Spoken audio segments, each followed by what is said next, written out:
Headphones on. Mic check. 1 2 1 2. Today we have a matcha. We're back to our matcha. Cheers. Why is mine green from the bottom? Because we've been literally podcasting off the podcast, and everything's just sunk down. But cheers, Khaled. This is my first matcha for a very long time. Is this your first matcha of 2025? It must be like the only ever. It's not like I go to the shop and buy them. So It's like, I only do this because of you, Adele. Yeah. I love it. I love it. Well, welcome back, fam. Is it good? I always look at his facial expressions as he's drinking it.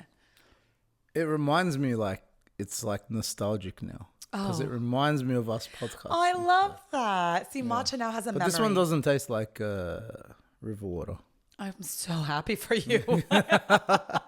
Like I'm used to tasting it. So- Maybe you just adapted to the taste. It's an acquired taste. He's sipping it. He's sipping the matcha. Yeah, maybe it's the milk that you use.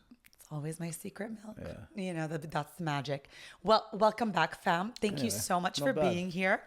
We are back, and we are actually, Khaled, going up in numbers with subscribers. So thank you so much for everyone who's subscribed. That is amazing. Right? To be honest, have not. You know what happened? Oh, gosh. Lay it on me. We've just been like sharing funny stories. So this, I have a class, right, that I'm Right. teaching, and then I often show them videos of like, we're doing anatomy and physiology. So I'll show them videos of like what a real vertebrae looks like, Okay. what a lung looks like. Okay. When you magnify like a muscle, what's inside of it, Right. and whatever. So I remember opening your YouTube up, and then everyone's just, because I'm already on your YouTube, right? So they're searching. Yeah, I'm like, done. yeah, I'm searching I'm like done. pulmonary circulation, and then people That's like, what came up do on you my- watch Coco Melon? Like, they're like, what the hell's Coco Melon doing? All the time, fam. And I'm like, and I was like, you know what? I'm not even going to waste my time trying Exactly. to explain this. It's none of your business. Yeah, I'm just like, it's not my channel, but it kind of is my channel that I help with, and that's about it. Yeah, okay? my searches are wild. All right. I'm not even, I'm also an early years teacher. So all Yeah, of it my makes sense, search right? stuff is just, it's wild. So if you see pulmonary circulation in there, I know why. Yeah, you know why. I know why. I'm like, when did I ever YouTube that? Yeah. Well, What does a real heart look what like? does an artery look like? What does a vein look like? It's gonna be what am I showing my kids? Well, you know what? Thank you so Anyway, it's educational. It is. And shout out to everyone who's new here. Thank you so much for finding us. And if you love what you're seeing, you can always like and subscribe to the channel and follow me on Life with Adele on Instagram for my day-to-day shenanigans. And Khaled, I have a topic for you today. And I love springing these topics on you without like prepping you, because I want like the raw like reaction kind of thing, you know? There was a lot of conversation before this podcast. So. Y'all will never know. Again. We literally podcasted before this podcast, but you know, the off-air stuff is a lot more juicy. I'll just put it like that. Khaled, Yes. the topic of the day, Tell me. and I want your first like knee-jerk reaction. Okay. Okay. Does money buy you happiness? And I want like the first answer that comes to your head, and then we'll delve in because I got some opinions. If I have to say yes or no? Yeah. Yes. Okay. Then we're on the same page. Okay. There's a lot of reasons why. Okay. And there's a lot of justifying for Okay. the answer. But like if you're just gonna say yes or no, Yeah. just like we Did asked with the something, friends with the benefits. friends with Yeah, benefits yeah. things like, are you leaning one way? Are you leaning like if you have to definitively say yes or no, I'm gonna say yes. Okay. But I'm going to put an asterisk next to that yes. I'm going to put like yes and then a little star on top, a little asterisk, because there's some fine print that Yeah. I want to go through. Yeah, definitely. Definitely. So new research shows, I've been seeing this, and this is actual You research. doing research? There has been research done already about the fact that money does indeed buy happiness. Like there's a correlation. There between is the a two correlation, things. and people, like scientists, have actually studied this. Yeah. And I agree with it. Mm. However, I would like to really talk about the fact that if you were miserable before money, money is not the solution to your misery. And this is where people get a little twisted. They think their problems are going to disappear the moment they start getting a little more money, making a little more. I'm not talking about ridiculous amounts of money yet. I'm talking about now, like, I think we're getting comfortable. We're getting more comfortable than we were before. But if you're by default a miserable person, I'm sorry, You're just a miserable person with money. With money, and not just that, the money might give you a little bit of instant gratification. Like that purchase makes you feel good. Oh, I got that nice car. Oh, I got that nice watch. Oh, I got that nice bag. For a moment, maybe 2 to 3 days, until all of a sudden you're like, why am I miserable again? It's not that money is going to make you happy if you're a miserable human.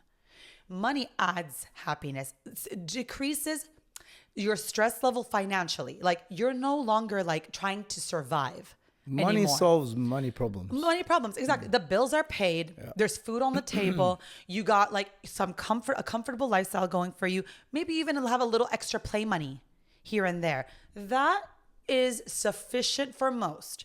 But if you're that type of person that nothing's ever enough, there's no amount of money that could ever be enough to satiate you, to make you feel content, to make you feel happy, to make you feel whole. And like I said, the instant gratification is always going to be there. And it's a good feeling. I'm not like, I love getting new things. I'm not even going to knock it. I'm not going to pretend like I'm not that person. But at the same time, I am intrinsically a happy person because I've worked on myself to be happy. And I feel like this is where people get it twisted. And we're like, oh, money doesn't buy happiness, but I'd rather cry in my Ferrari. I always see this quote. I'm like, why are you crying in a Ferrari? Like, you know what I'm trying to say? Like, you know, it's very subjective too, because like when we look at health and we look at finances, take somebody who says, you know, there's always that saying, all right, I can give you $1 million, but you only have one day to live. Right. Yeah. Do you take the $1 million or do you continue living? Exactly. And it's like, it's obvious what you're going to decide on, because if I gave you $1 million, but a day to spend it, you're going to be satisfied temporarily and 100%. Then you got to go tomorrow. So it's always perspective, right? Take someone's health away. They'll give anything and any amount of money to just feel better. To feel healthy. And the biggest investment is obviously going to be your health. Exactly. But the thing is just like, Khaled, like my thing when I think about money, you also need to know how to receive money. There's this energy. So energy people, when we're talking about like energy, and I'm an energy person, you need to have a healthy relationship with money to begin with. And I'm not even talking about how you manage it, how your financials are. I know people are like, oh, you got to invest, you got to. Before you even start there, how are you attracting your money? How do you spend your money? Because there is an abundant mindset when you're spending, and there's this lack that you're spending. Whenever you spend on something, what's the feeling? Don't make me bring up the avocados. Oh, no. Okay. Wait, before we do that, before we dive into that, honestly though, if you're always spending money, you're like, oh my God, I don't know. Like, I don't like this feeling. I don't like this feeling of spending. Then you are having a negative energy towards money. Definitely. The universe. If you spend it like, I'm going to get it back. You're always going to get it back. Somehow it just begins to just flow to you without you even having to think about it. It's like whenever you go to make a big purchase, okay, it's a lot of money. I'm not going to play that down. But if you're you're shaking while you're doing it, guess what? That's negative energy towards money. Your money is like, ooh, like repelled from you almost. But if you're like, boom, I deserve this. I earned this. I work hard for this. And I'm going to make it back. And I'm going to make it back. And it might be an irresponsible decision right now. But you know what? I'm going to have fun. I'm going to enjoy because, work-life balance, working hard to play a little bit, it's okay. But when you're just always like, oh my gosh, no, I can't. I don't deserve it. This could go for some other bill that I need to pay for, or something else that I might come up, or I just save for a rainy day. Guess what? The rainy days are going to come whether you've saved them or not. And when we don't know how much time we have left on this earth. Responsibly, you don't know tomorrow you're going to wake up or not. What's the last thing you're going to have thought of or done? oh my God, I don't know if I can afford this. I don't know if I want to do this. I need to save, save, save, save, save. I'm all about saving. But if you spend your entire life just like hoarding things, hoarding money, Hoarding candles. burn them. Yeah. Burn the good stuff. Use the good stuff. Use the good perfume. Wear your Jordans. Like all of these things that you buy and then just put up in your closet. There are some nice pieces like bags, shoes, For sure. Candles, nice soaps that you just stack in your closet. You're hoarding them. Why? Because you feel like you don't deserve them? I have socks. I remember this conversation. I still have socks that I don't wear. Okay, but like the thing is, my question to these people are like, do you not feel like you deserve to enjoy these things? More will come. Yeah. More, nothing like a fresh pair of socks. Nothing like a fresh pair of socks. There's nothing like a fresh pair of shoes to break into. There's nothing like wearing something like and just like being an like, outfit. Exactly. And feeling good in it. And this is this translates into your relationship with money. When you get nice things, use them because that shows the energy that you're trying to attract. You get more that way. It's like, oh, she's that confident that, you know what, I'm going to make it back. Money is something to be used to enjoy. Okay. And yes, some people have more of it, but that doesn't necessarily mean that they are happier. Sometimes money comes with more stress. All the time. How did you make your money? Time. How did you make your money? Are you the CEO of a company? You're not sleeping sometimes because you got a business to run. But if you love what you're doing, here's the trade-off. Most people love that obsession, that grind, and they don't mind it because they're doing something they genuinely love to do. My thing, and I always ask myself this, would I rather be working for someone or working for myself? Yes, it's good to be employed. That's a stable paycheck, right? You know it's coming every month. No ifs, ands, or buts about it. But when you have something calling you, and I always bring this up, calling you inside to take that next big step, that's more than you can process and fathom. That's like a bigger calling for you. And you're going to be more tired. It's going to come with more stress. It's going to come with more responsibilities, more stress. But remember, you said that you'd rather work for yourself than for someone else. That paycheck doesn't look so stable anymore, but at least it's with something that you want to do. And people go back and forth with this. Comfort. And there's this disease called the middle class. It's a disease because what happens when you're middle class? Comfortable. You're comfortable and you're not so hungry that you're like your back is against the wall and you got to generate some ideas and get some money. You're not starving. Right? But it's the starving people that are just like the hustling people that are just like, I need to make this work. I need to make this work. I need to start that business. I need to practice to become this athlete or these are the people who are like striving. The middle class, paycheck to paycheck, it's okay. It's stable. Yeah. It's comfortable. They don't want to take a risk because they're like, oh, 100%. If I take a risk here, I might, I might lose everything. Yeah, exactly. They don't want to lose everything. Or I might end up down there. 100%. Yeah. But the people down there are scrambling to get out of there. They don't care. They don't. They have nothing to lose. Yeah. But that's the thing. You have nothing to lose. And also the higher class, the upper class, also can use their money with more fluidity. They're like, yeah, I'll invest in that business. Oh, it crashed. Oh, boohoo. I have more. Where that came from. Yeah. This middle class, we live in the lack. We live in the fear zone. We live in the, do I give up my comfort for my dream or for something that could potentially take me out of the middle class, up or down? We're talking about both ways. Or do I just stay here? The paycheck is so comfortable.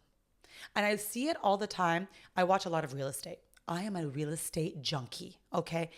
Real estate agents don't make money unless they make a sale. Yeah. They are on no salary. Yeah. Like these people work, their work ethics. Hustle. Wow. And then there are people on these shows also that work for companies and they do have a stable salary plus their real estate. They don't work as hard. No, they're chill. They're chilling. Whether they make a sale. Yeah, I get you. Whether they make a sale or not, It doesn't really matter No, to still them. got their stable. So, yes, money comes with some perks, but money also comes with more responsibilities, more headaches sometimes. But if you love it and if you love what you're doing, the headaches are going to come in and be like, you know what? I can deal with this kind of headache. Because life is going to give you headaches regardless. Whether you're working for someone else or working for yourself, the headache's going to be there. Which headache do you want? The one that you induced on yourself, or someone's inducing you? And being on other person's time, being on another person's schedule, doing something for the big man. Someone telling you what to do. Exactly. To get a paycheck at the end of the day for it. This is how much you're worth. Ooh, I don't know. I don't know. You know what? Like, again, it's one of those real subjective things. 100%. Because people have different situations. Of course. People have different responsibilities. Like, people do things for different reasons. Definitely. You know what I mean? So, you know, when you're listening to this, you can't think like this is a one size fits all. Definitely not. You know, there's definitely different situations where it's like, if I have to work 3 jobs, like yourself, Been there. you know, Doing to keep it. the lights on and to keep the food on the table. I'm going to do it.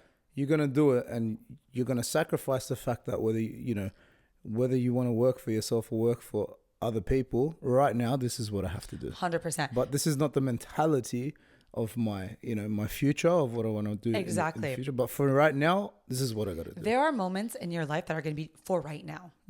You're going to have to make it work. Okay. Like, and maybe it's not the time for that dream to come into fruition.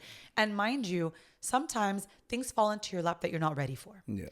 I'm going to give you the easiest example. If someone won the lottery and they've never managed that kind of amount of money, They'll lose it. they will. Yeah. They'll lose it because they didn't have to do much to get it, kind of thing. Sometimes things fall onto your lap, opportunities fall onto your lap, and sometimes we fumble them because it's the universe throwing us something and showing us you're not ready for what you asked for yet.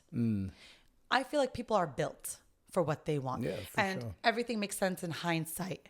So down the line, when you're hustling for 3 jobs, that could be the work ethic that you're building for your future when you want to do something for You yourself. do one job, but you do it with the same work ethic as 100% as doing 3. for 3. That I'm not going to fumble that blessing because I've already done that. I've done that work before. I know what it feels to be tired, to wake up and not feel like doing something, but doing it anyways. And these things, it's all about not fumbling the blessing. You know what I'm trying to say? Like, we manifest. A lot of us are really good at manifesting things. But then when it comes to receiving, either you don't think you're worthy, so you fumble it, or you're not there yet, so you fumble it. And that's about also building yourself and your self-worth. It's teaching you a lesson. It is. But also, like, you got to work on yourself, the inner work that's got to be done in order for you to not get lost in the money that you're asking for is insane. It's discipline at the end of the day, right? Like, okay, I've been blessed with this amount. What am I going to do? What am I going to do with it? How am I going to manage it? Sometimes you need other people to help you. Like, there's advisors out there for people who have this amount of money, because sometimes you genuinely don't know. And that's okay. But you got to have that support.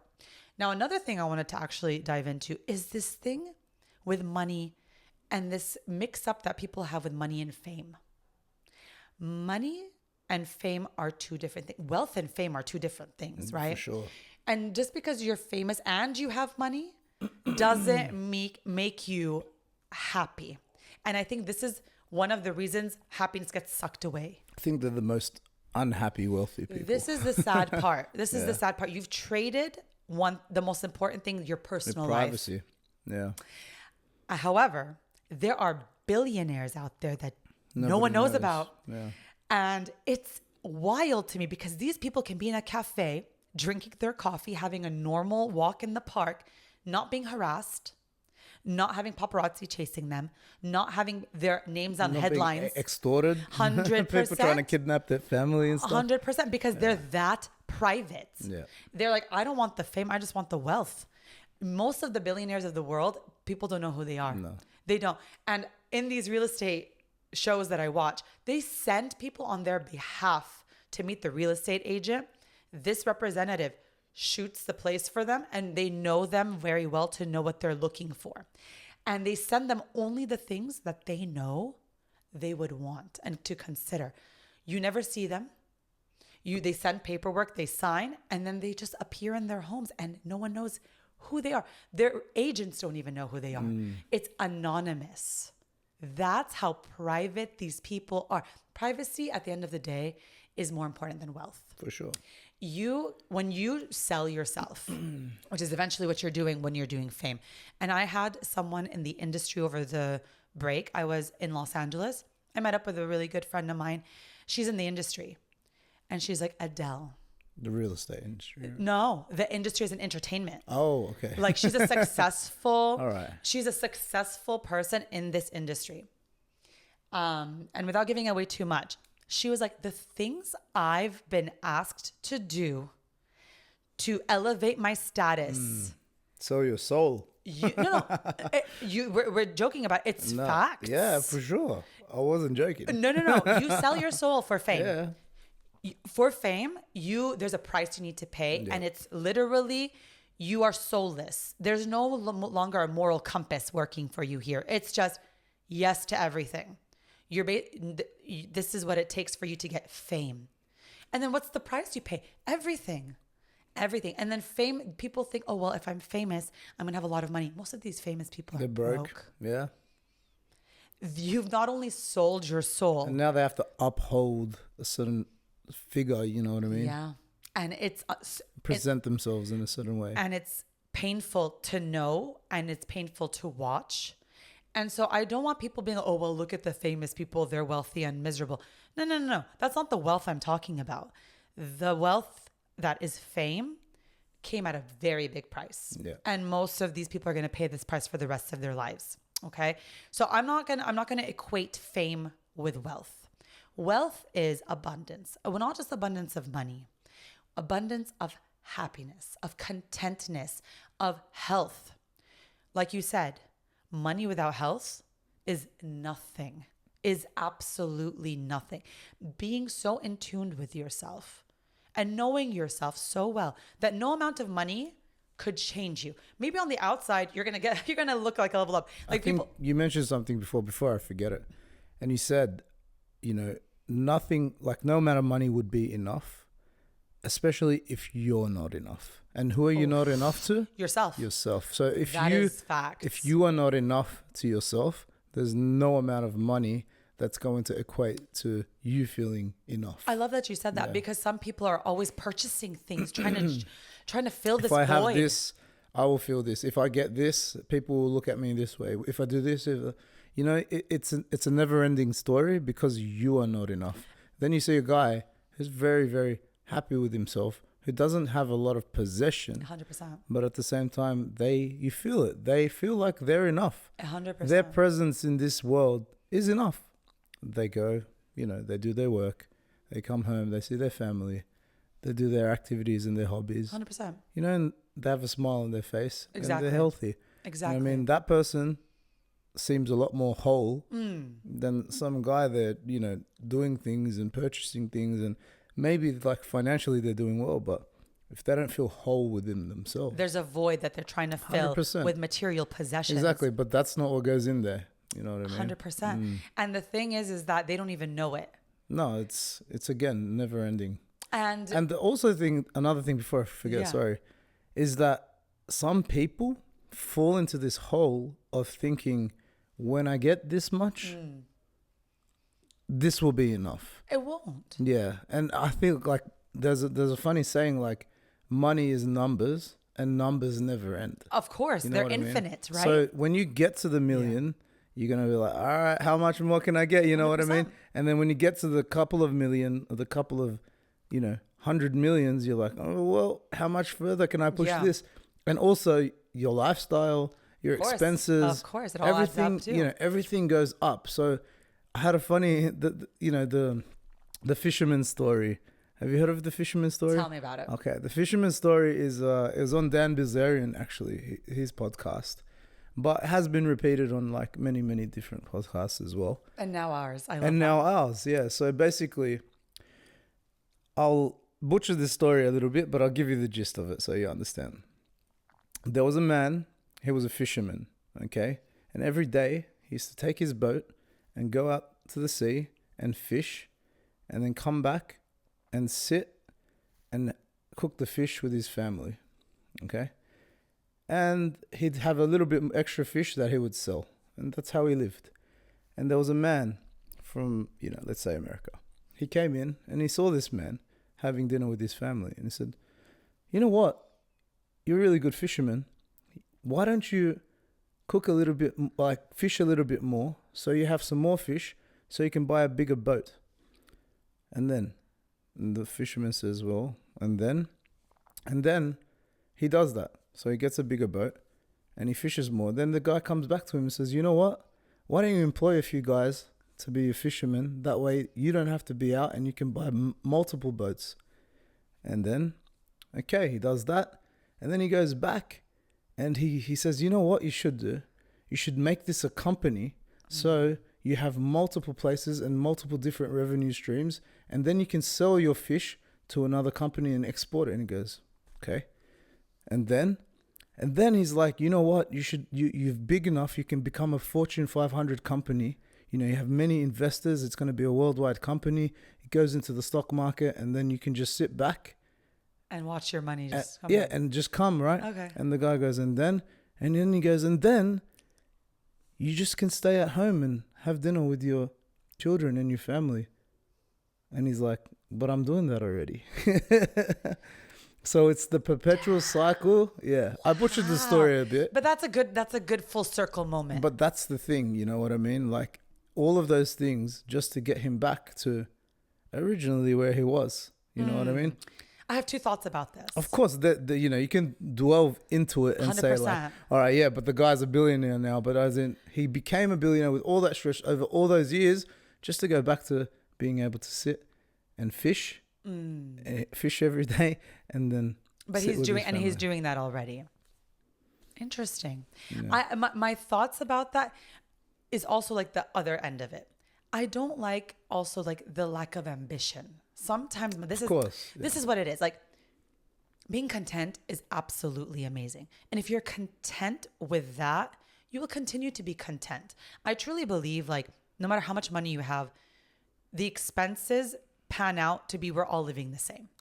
Like if you were to talk about, yes, it's a different level, but at the end of the day, we're all kind of left with the same lifestyle because we have the bills to pay. We have things that we need. We have responsibilities, financial responsibilities that we have to take care of. And all like at the end of the day, it's going to be as busy, as stressful, as, oh my God, I got to get the bills paid, but same problems, just on a higher different scale. Yeah. So the thing, with me is just like, what is your goal at the end of the day? Some people, and I admire these people, are content with, you know what, like the fisherman. This is enough. But when you give these people more, it will also be enough. It will never be because they are full already. There's no void there that's trying to be filled. There's nothing that you're trying to prove to anyone else. This is for me because I love to fish. I created this huge empire for fishing, and look at where I am right now. You know what I'm trying to say? It's not like I made what did you sacrifice to get there? That's the thing about the story. That's the thing, right? The sacrifices are always going to be there though, because some days maybe this fisherman doesn't get the catches. He's sacrificing dinner for his family, his money to pay, like to sell the rest of the fish to come. There will always be a sacrifice. What kind of sacrifices are you willing to take? My thing is, whatever you want to do in life, whether it's staying comfortable or getting out of your comfort zone, is going to require you to sacrifice. You're sacrificing a dream to stay comfortable. That's a sacrifice. Yeah. You're sacrificing your comfort for your dream. That's a sacrifice as well. Which way do you want to go? And like I said, if you're full, you will always stay full. The money doesn't change you inside. It changes your appearance, yes. There's always this quote that says, you won't know that I have money, but there'll be signs. Like, there will be signs. Yeah, there'll be signs. There'll be signs, you know? But you might hear me coming from down the road and be like... Yes, exactly. But I'm not going to tell you about it because that's not the type of person I am. Money is quiet. You know, there's now this thing called quiet luxury. It's no longer about wearing the Prada sign on your t-shirt. It's about wearing a nice outfit and no one knows where it's from. Yeah. But it's more expensive than the Prada t-shirt that has just the brand on it. It's called quiet luxury. This is like a whole new thing. So my thing is just like, if we're headed in that direction, then people don't even need to be loud about it anymore. You know, people who need to be loud about it, like we said, have something that they're trying to fulfill in themselves that's just unfulfillable with what they have. Okay. But the people who are content, are happy, and want more for themselves and just genuinely to have this ambition in them, go for it. I always feel like we always like kind of negate the ambition, negate the obsession, negate the grind. You can't be too much on the team of like, oh yeah, money doesn't buy happiness type of thing, and then be like, oh, you should just be grateful for what you have. It's like, yeah, you can be grateful. But you can definitely be grateful, but still want to push yourself 100%. to get good things. They don't negate each other. Yeah, I'm always on the team of like, all right, you can be an asshole, and then you can be an asshole with money. Exactly. Or you can be a good person, an amazing person, and now you're just an amazing person with money. 100%. And what is that money going to do? It's going to open up your opportunities to help other people, 100%. which that's within your character as well. Exactly. So, you look at all these people that do good things with money, right? They had to get there somehow. Exactly. They didn't get there by giving it away at the start. You know what I mean? They built their businesses and they built something, their empires or whatever it may be. And then they said, you know what? Now I can give back. I can help. I can open these wells and do these schools and do this 100%. education. I can build these roads and whatever. And now I have enough. Exactly. You know what I mean? Exactly. Enough and more to give back. You know what I'm trying to say? And like, these are the people. And that's a good person. Exactly. With money. With money. But then you take an asshole. He's still an asshole when he has the money. You know what I mean? 100%. Whether he was rude to the waiter when he didn't have money, and he was rude to the waiter 100%. when he did have money. That just made him worse. There's always that saying, money makes you more of whatever you are. Right? I like that. Yeah. It's just like that magnifying glass. Yeah. That It magnifies just makes you more. So if you were an asshole, you're going to be more of an asshole. 100%. If you were a kind person, you're going to be more kind. I agree with that 100%. I agree with that one as well. So, it's just a very... there's objective ways to look at it, but there's always subjective ways to look at it. 100%. Because you're like, everyone's situation is different. 100%. But at the end of the day, the fine line or the principle of it, which is the bottom line, is like, wherever you are, and you said this before, like, your problems are the same. You just have them amplified depending on what level you're at. Exactly. Like, the person that doesn't know how to put a meal on the table is like this CEO that's like, oh my God, am I going to... Now he has the responsibility of 50,000 people that he can't... 100%. Yeah. That, like, are we going to put food on their tables? Yeah. That's like, it's the same stress. It's just amplified. Yeah, 100%. But it doesn't take away from that one person. You know what I'm trying to say? So like, everyone's always like trying to have like the trauma Olympics, like the tragic Olympics, like whose trauma is bigger, whose problems are bigger, whose tragedies are bigger. Guys, we're all going through something. Yeah. And sometimes like it's even like, you cannot say, oh, well, they're like, I'll tell you the easiest thing, the LA fires that are happening right now. Everyone's looking at LA. Oh, well, they're bougie as hell. They can rebuild. They can, guys, it's still a tragedy. Yeah. Like, and comparing it to all the other tragedies, stop comparing. Stop doing the trauma Olympics. No. Like, just because celebrities had their homes burnt down, they don't deserve empathy. Like, because, oh, they're rich. Like, guys, like, their problems are problems as well. Everyone's like, oh, boo-hoo. I can't with that. Like, people have lost a lot. Like, they're not, and most of the people who lost their homes in LA aren't celebrities, nor are they rich, nor can they afford to rebuild their lives. Where's the empathy? Yeah. Do you know what I'm trying to say? They're still people. They're still people. So we're always like, well, it's harder for me and it's harder for them. And it's hard. A good way of like breaking it down is something that you have to think is relative to everybody. An example is like losing a loved one. You know what I mean? When you think about comparing trauma, you think like, if I lost somebody very close to me compared to a celebrity losing somebody close to them, are you going to compare there? You know what I mean? No. Like that was still their mother, their father, 100%. their brother, whatever it may be. 100%. And it was still my mother, my brother. So I have this thing to pick as well about when you break a situation down like that and you see that let's for example, my grandmother passes away. Okay. And your grandmother passes away. We have to relate on that level, because for what my grandmother was to me, irrespective of the relationship, it's still my grandmother, is the same as your grandmother was to you. 100%. Right? So what makes me any different? So the way I want to spin this is when people think that their families are more important than anyone else's. That one really bothers me. Yeah. Because at the same time, if you think about it, my mother to me is your mother to you. And irrespective of the relationship that we have. Exactly. It doesn't matter. Now, if I were you, it would be my mother too. 100%. You know? Now translate that into a monetary value. Yeah. You know what I'm trying to say? Like, people are always like, oh, well, my problems are bigger. It's always the bigger. Why are we competing? You know what I'm trying to say? Like, this is what it's insane to me. Like, if you know what a true test of wealth is? The wealthy are collaborating.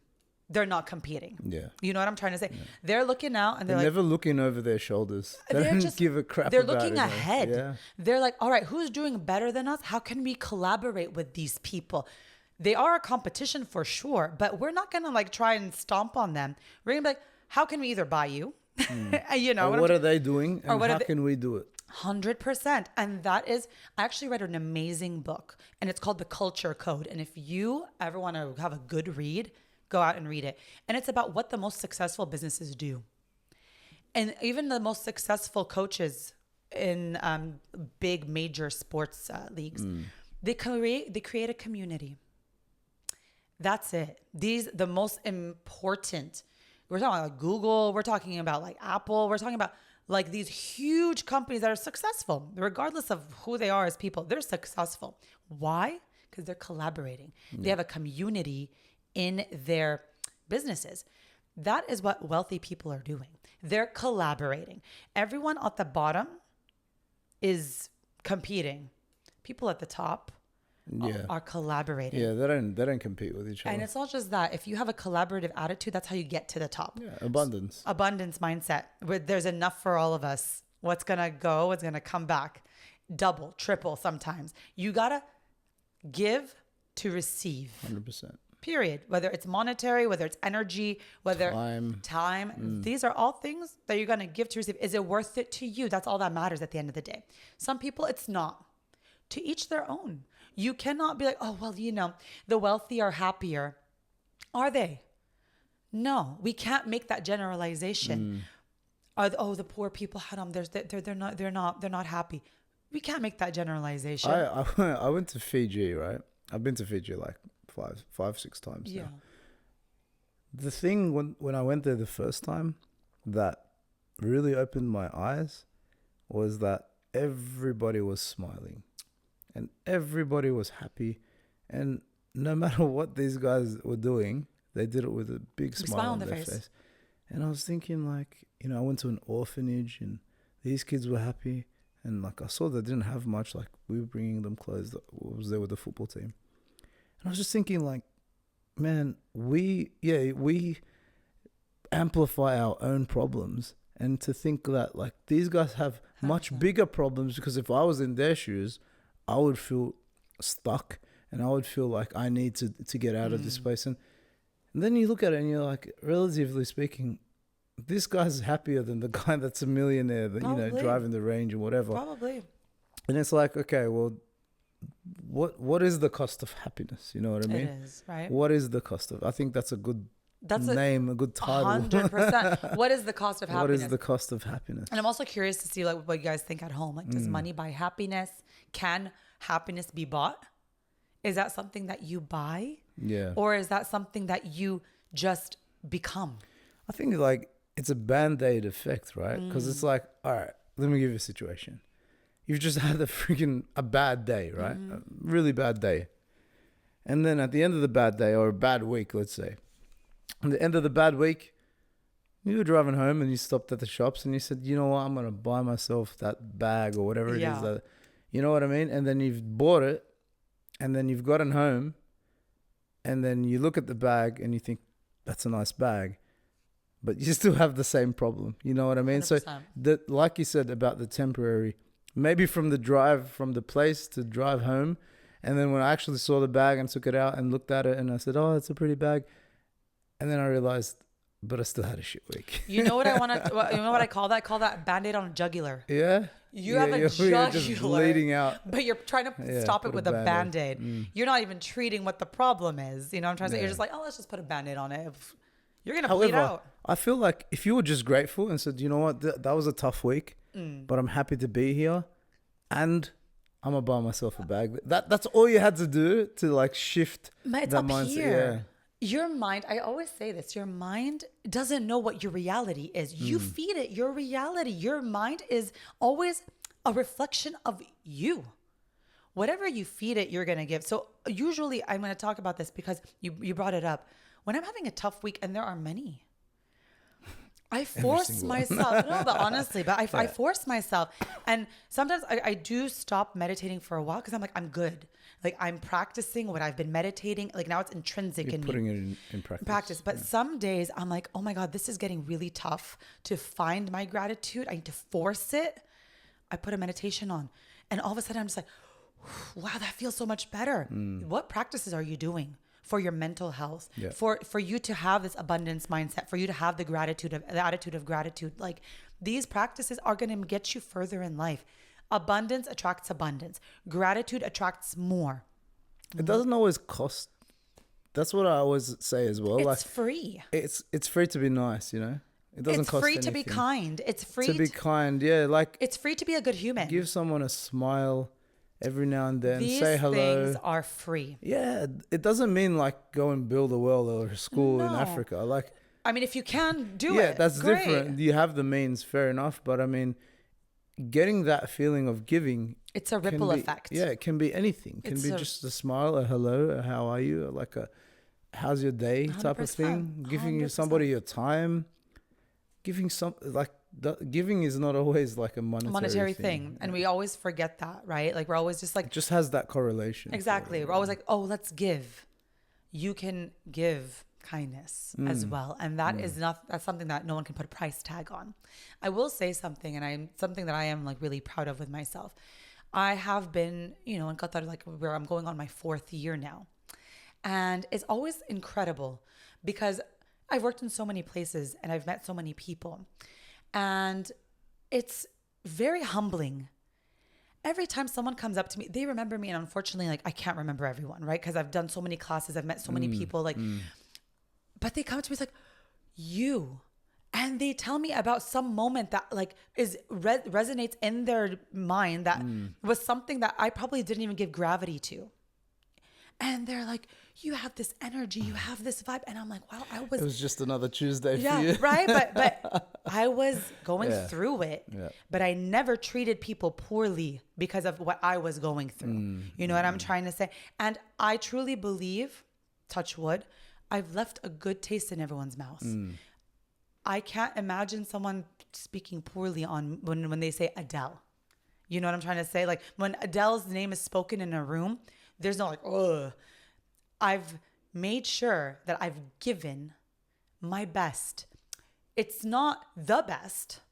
Some days my best looked different than other days, right? But what did I do? I did my best. Your best authentic self. And it resonated. Yeah. And that's the impression and the taste I left in people's mouths afterwards. And the people that matter will appreciate it, and the people that don't, it just won't resonate. 100%. And because we're on a different vibe and a different energy, we've talked about this before.